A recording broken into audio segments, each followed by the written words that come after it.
always considered there to be like 5 elements to hip hop, and the final one that people tend to overlook is the knowledge piece, and making sure that there's each one component to it. So that's where I'm operating from.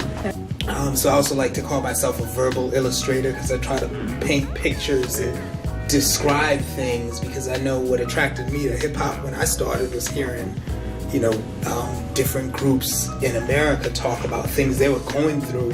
I think art has always been something that felt liberating. It was a space for self-expression, and then I think when I started out it was much more of a concrete platform for pushing back against Islamophobia.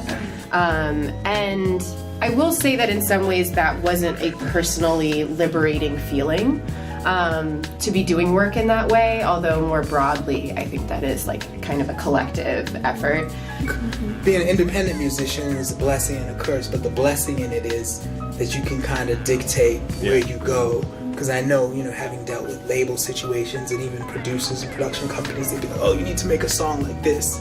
That's what's hot right now. You need to come out with like a Bone Thugs type song. And it's like, nah, that's not who I am. No, but that's what's hitting right now. That's what people are checking for. And I think when you get into that thing of chasing trends or trying to, fit into a certain mold, as an artist, it takes away from what you're really trying to do in the essence of who you are. It's a struggle. Like everything else that we're talking about, you constantly have to kind of reorient and re-center your intention, and remind folks around you the things that are happening here, and it's, what are important. And show up, show up for community. It might not always be the most convenient or the most glamorous thing, but like only through being consistent does anything ever really change. I get frustrated too. I'm like, oh, this person, Madrid never heard this one, and what's going on? But if you don't have the exposure, you can't expect people to know. So how do we get beyond that? How do we try to overcome that hurdle?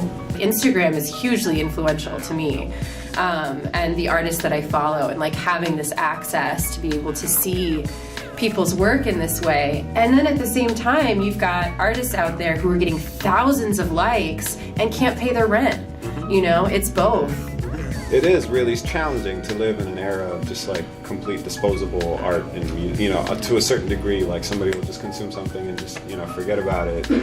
How much do you invest in something if it's just going to be watching this tiny little screen? And that all comes back to that conversation about who you're doing it for. It's for the people who really love and support your work, and hopefully for yourself, and getting something meaningful out of that process. Stand up, y'all say get up, stand up, stand up. When I say never ever, y'all say give up, never ever, never ever.